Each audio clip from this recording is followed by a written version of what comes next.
अभी किसकी बात में चल रही थी? समय सार की। समय सार का उद्देश्य क्या है? क्या है कि समय का उद्देश्य क्या है कि समय सार को हमारी आत्मा में उतारना है। उतारना है कि नहीं? उतारना है। वैसे ही आज कौन सा सूत्र पढ़ना है अपन को? भुक्तांगर का चौथे नंबर का। कौन सा? चौथे नंबर का। भक्तुं गुणान् गुणी समोते ससांगे कांता कस्ते क्षमा सूरि गुरु प्रतिमोपि बोध्य कल्पान्ते काले भविनोदते नखचक्रं कुर्वान्तनि तुमनिनं भुनिधिं भुजाभ्याम्। इसमें आचार्य मातु भगवान क्या कहना चाह रहे हैं? हे गुण समुद्र, जिस प्रकार प्रलयकाल की पवन में समुद्र में कोई भी मनुष्य पार नहीं कर पाता है। अगर समुद्र में लहरें चल रही हो तो कोई भी उसको पार नहीं कर पाता है, और उसमें जीव जंतु हो तो मगरमच्छ या कुछ भी जीव जंतु है, तो युक्त समुद्र को कोई पुरुष अपनी भुजाओं से पार नहीं कर पाता है। उसी प्रकार जैसे आपके गुण हैं उनका इस्तेमाल करना क्या संभव है? नहीं है। फिर भी हम कोशिश तो कर ही सकते हैं। कर सकते हैं क्या? नहीं करेंगे? क्या नहीं करेंगे? वैसे ही क्या कहते हैं आचार्य मानतो? स्तुति गुणों कीर्ति। स्तुति करने से क्या होता है? अपने गुण प्रकट होते हैं। बड़े की स्तुति करोगे तो छोटे के गुण अपने आप प्रकट होंगे क्या नहीं? होंगे क्या नहीं? होंगे ना। उसी तरीके से भगवान की स्तुति कैसी करनी चाहिए? अच्छे पवित्र भावों से, पवित्र गुणों से, प्रशंसनीय भावों से। आप बड़े की स्तुति कैसे करोगे? क्या निंदा के रूप में करोगे? नहीं कर सकते ना। उसी लिए आपके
से।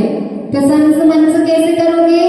कि मन में कुछ भी खेद खिन्न बात मत रखो कि उसने मुझसे मंदिर आया था तो मुझसे मंदिर में ऐसा कह दिया था। मंदिर किसी का एक का नहीं है, एक का है कि मंदिर नहीं है, वो तो सबका होता है। जो भगवान तीन लोग के नाते हैं, वो मंदिर का कभी किसी का एक का हो जाएगा? नहीं हो सकता है। उसी प्रकार हम भगवान के मंदिर में आएंगे तो विकल्पों को घर पे छोड़ के आएंगे। कैसे? घर पे छोड़ के जाएंगे कि विकल्प हमारे नहीं है मन में। भगवान के पास आए तो भगवान से कहेंगे भगवान जैसे आपके गुण हैं वैसे ही गुण हमारे हो जाए। वो कैसे होंगे? निर्विकल्प होकर। भगवान कैसे हैं? अनंत गुण वाले हैं। अगर आप उनके हर दिन के एक एक गुण का भी गुणगान करोगे तो उनके अनंत गुणों में से कुछ गुण तो हमारे पास आ जाएंगे। आएंगे कि नहीं? आएंगे। वैसे ही आचार्य परमेष्ठी कहते हैं राम तुम्हारे जीवन स्वयं स्वयं कथा बन जाते हैं। राम का जीवन स्वयं एक कथा है, तो उस कथा को गाने वाला क्या मन नहीं होगा? क्या होगा ना? जो राम की गुणगान गाएगा तो उसका जीवन एक दिन खुद अमर बन जाएगा। और आचार्य मानितुंग स्वामी ने भक्तांबर लिखा, उसके पहले क्या कोई आचार्य मानितुंग स्वामी को जानता था? नहीं जानता था। मगर जैसे ही आचार्य मानितुंग स्वामी ने भक्तांबर लिख दिया और भक्तांबर लिखते ही जैसे उनके गुणों का गुणगान उन्होंने किया तो उनके गुणों का गुणगान कौन करने लगे? फिर देव भी उनके गुणों का गुणगान करने लगे। किसके? आचार्य मानितुंग स्वामी का। तो आचार्य स्वामी कहते हैं कि आज आदिनाथ भगवान आपके गुणों का जो भी गुणगान करेगा, जो स्तुति करेगा, तो वह स्वयं एक न एक दिन कभी बन जाएगा। बनेगा कि नहीं? जो तीन लोग के नाथ का गुणगान करेगा तो वो एक न एक दिन अजर भी हो जाएगा और अमर हो जाएगा। क्योंकि जो गुणों का गुणगान करता है वह एक न एक दिन सुनिश्चित है कि वह समुद्र सागर से पार जरूर हो जाएगा। कौन सा सागर? संसार समुद्र का। कौन सा है? संसार समुद्र के सागर से पार होना है तो बड़ों की विनय से विनय करो। गुरु आए हैं तो उनकी भी अच्छे से विनय करो। अपन तिलक वाले तो बहुत अच्छे से विनय करते हैं ना? बहुत अच्छे से करते हैं। अभी हम कितने दिन से हैं तो देख रहे हैं क्या?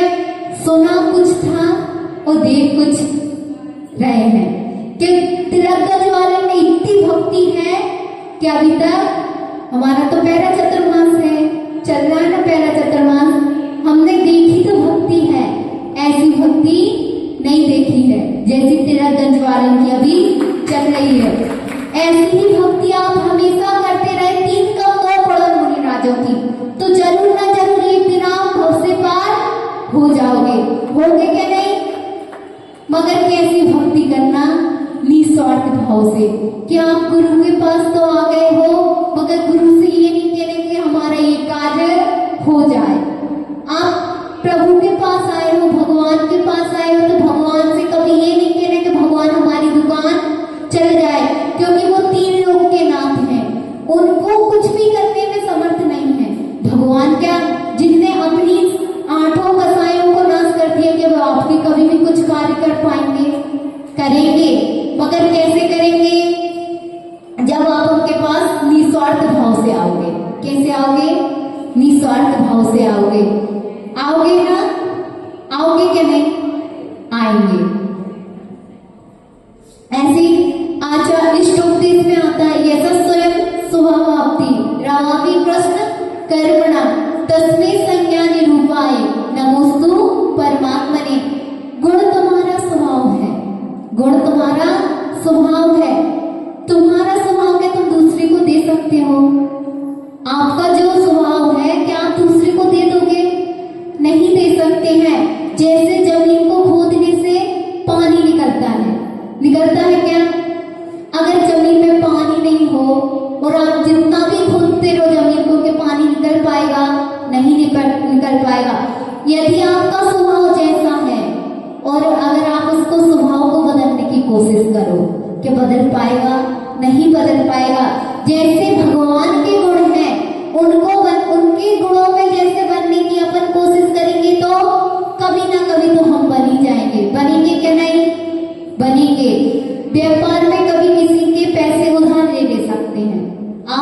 व्यापार में पैसे उधार तो ले सकते हो, मगर किसी का स्वभाव उधार ले सकते हो क्या?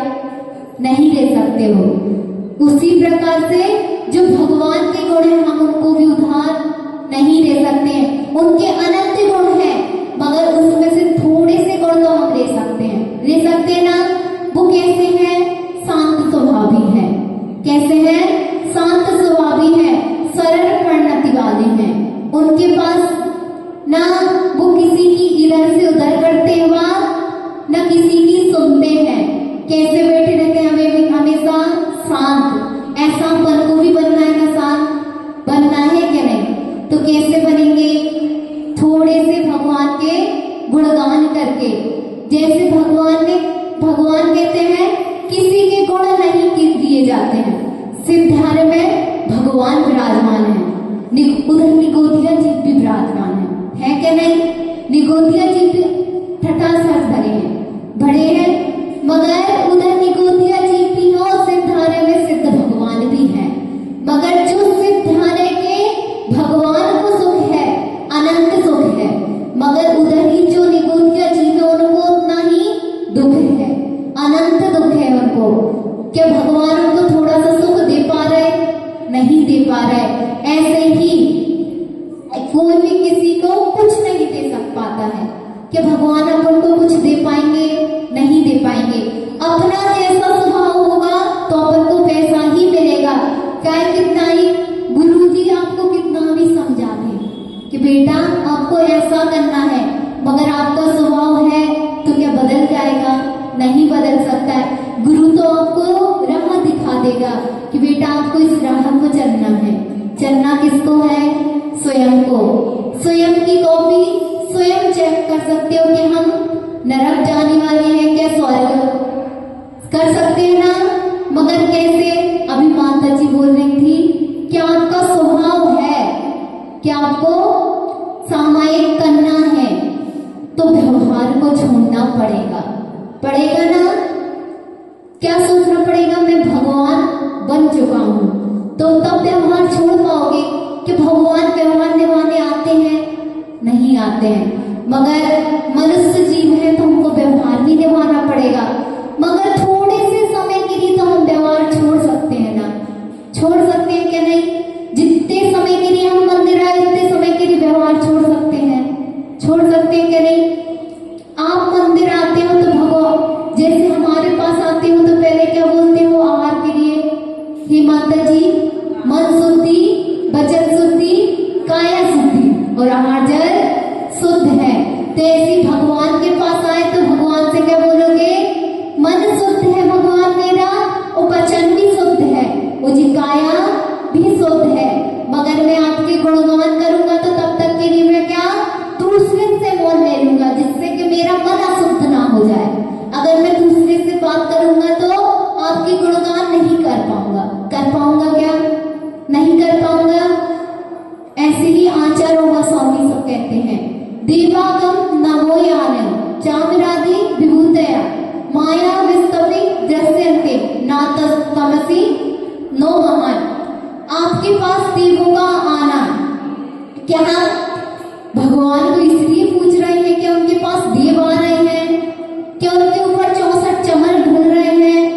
क्या उनके पास इतनी विभूति है तो हम क्या उनको इसलिए पूछ रहे हैं? नहीं पूछ रहे ना उनको। हम उनको इसलिए पूछ रहे हैं कि उनने ज्ञानावरण कर्म को नसा दिया और अनंत कर्म को भी नसा दिया है। इसलिए हम उनको दर्शनावरण कर्म और ज्ञानावरण कर्म की हानि हो गई है। किसकी हो गई है हानि? भगवान की। इसलिए हम पूछ रहे हैं। वो वीतराग हो गए हैं। कैसे हो गए हैं? ना उनको राग और ना देश है। राग है कि भगवान को कि ये भक्त मेरी अच्छे से भक्ति करता है तो मैं इसको थोड़ा सा ज्यादा फल दे दूं, और ये भक्ति नहीं करता तो मैं इसको थोड़ा सा कम फल दूं।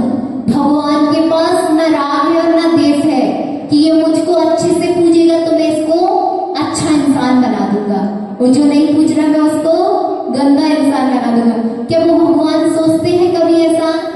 क्योंकि वो सोचते ही है। उनने ज्ञानावरणी और दर्शनावरणी कर्म की हानि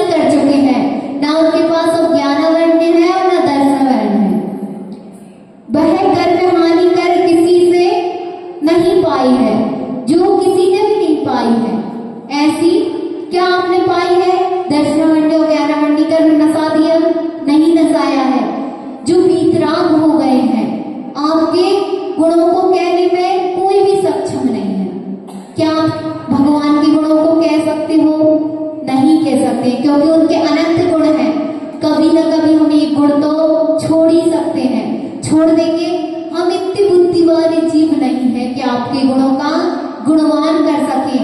जो उनके विषय में मैं क्या कहूँ, जो गुण है, क्या उनके गुणों के बारे में आप कुछ कह सकते हो? जो स्वयं गुण है, उनके गुणों के बारे में हम कुछ भी नहीं कह सकते हैं। ये कौन कह रहे हैं? आचार्य मानितों गोस्वामी। का कहे कुछ कही न जाए, कहे बिना मुंह पे रही न जाए। का कहे कुछ कही न जाए, और कहे बिना भी मुझसे रहा नहीं जाता है। क्या आप भगवान के गुणों का गुणगान करने में समक्ष भी नहीं है? नहीं है, मगर उनके गुणों का गुणगान करते हुए हम रह भी नहीं सकते हैं। क्या रह सकते हैं? जो अनंत गुण है, आपका भक्त हूँ, इसमें कोई शंका नहीं है कि मैं आपका भक्त हूँ, मगर भक्त हूँ, मगर अर्पण हूँ। मैं अभी अर्पण हूँ, मैं आप जैसा बनने की कोशिश कर रहा हूँ, अभी बन नहीं पाया हूँ। बना हूँ क्या? अगर मैं उन जैसा, आप जैसा बन जाता तो इस संसार समुद्र से पार हो जाता ना। कभी मुझे जन्म मरण नहीं होता, मेरा होता क्या नहीं? थोड़ा सा तो मोह है ना? मोह थोड़ा सा नहीं, हमको बहुत सारा है। थोड़ा सा शरीर में थोड़ा सा कष्ट हो जाए, होता है ना, तो क्या डॉक्टर दिखता है? डॉक्टर ही दिखते हैं ना।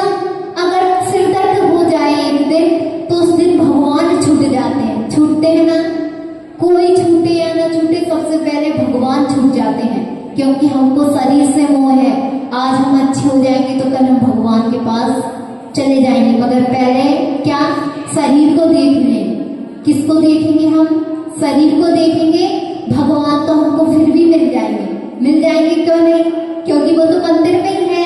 क्या वो कहीं जाने वाले हैं? नहीं जाने वाले हैं। इसी प्रकार अगर आपका सिर दर्द हो रहा है, तो आप भगवान से पास आके भगवान की समतामयी औषधि को लगा के तो देखो एक बार सिर पर। आप भगवान के पास आए हो तो उनका गंधोदक लगाओ तो वह अमृतमयी औषधि बन जाएगी। आपका रोग क्षण भर में दूर हो जाएगा कि नहीं? मगर भाव से आप गंधोदक लगा लोगे तो आपका रोग दूर हो जाएगा। जब वादिराज मुनि का कुष्ठ रोग दूर हो सकता है, किससे? उनने एक ही भाव की रचना की और अच्छे से उसका पढ़ा, और उसका मंत्र को गंधोदक के रूप में उनने लगा लिया, तो उनका कुष्ठ रोग दूर हो गया। मैना सुंदरी ने क्या 700 कुष्ठ रोगियों का रोग दूर कर दिया था। तो क्या आप अपने स्वयं का रोग दूर नहीं कर सकते हो? क्या कर सकते हैं ना? वो ही भगवान है और वो ही हम है ना? जो मीरा थी वो ही हम है क्या नहीं है? वो भी एक इंसान थी और हम भी एक इंसान है। और जो भगवान तब भी विराजमान थे, वो ही भगवान आज विराजमान है क्या नहीं? है क्या नहीं? भगवान वो ही भगवान है क्या नहीं? अनंत गुण उनमें है। दर्शनावन्य और ज्ञानावन्य, तब भी उनका नशा था और आज भी उनका नशा है। वो तब भी सिद्धालय में विराजमान थे और आज भी सिद्धालय में ही विराजमान है। क्या वो कभी आपके पास आके भगवान ने बोला कि मैं आपके पास आ गया? नहीं बोला ना। तब वो 700 कुष्ठ रोगों का रोग दूर कर सकते हैं, मगर कैसे? भक्ति से। कैसे करा था उन्होंने? भक्ति से।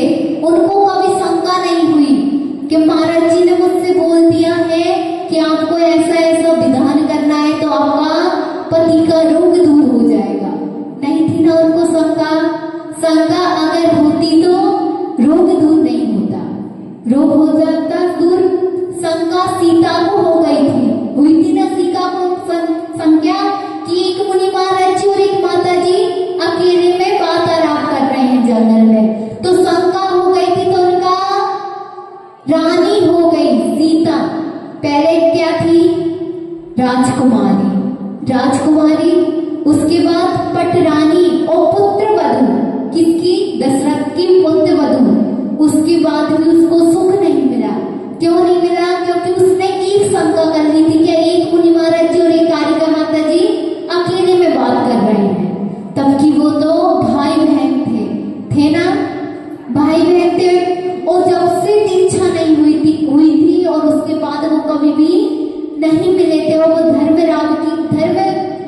बात कर रहे थे, उसमें उसने सिर्फ शंका की थी कि वो मुनि महाराज जी और माता जी अकेले में बात कर रहे हैं, तो उनका जो पटरानी थी तो उसको तब भी सुख नहीं मिला। 14 साल का वनवास भोगना पड़ा। क्यों भोगना पड़ा?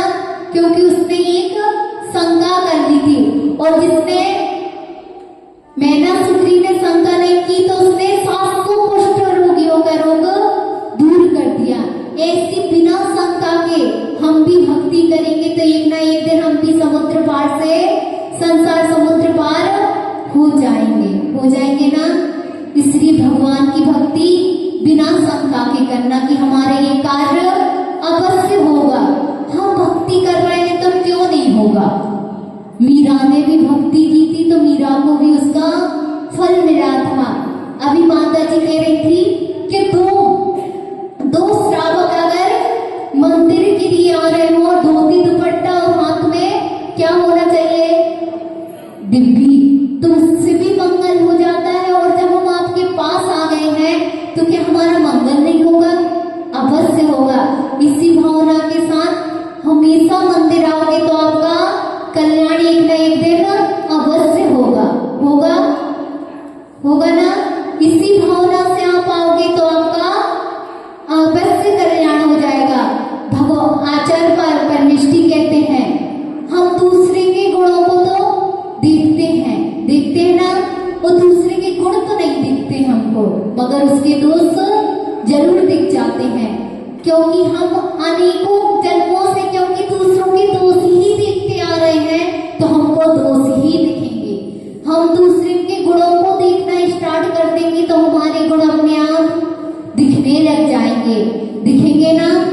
जो हमारे अनंत कार्य के संस्कार है ना, उनको छोड़ना पड़ेगा तो हमारे आज से मन में प्रकट हो पाएंगे गुण। कैसे? कि भगवान इतने अच्छे हैं कि उनके पास हम जाते हैं तो हमारे रोग दूर हो जाते हैं। गुणों को ग्रहण करना तो गुण श्रवण भी करना चाहिए। गुण आपने ग्रहण करना है, गुणों को आपको ग्रहण करना है तो गुणों को पहले सुनना पड़ेगा। दूसरे के गुण सुनोगे तो एक ना एक दिन आपके गुण भी दूसरा गाने लगेगा। जो गुणों को श्रवण करो फिर ग्रहण करो, इससे आपको दूसरों के दोष नहीं दिखेंगे।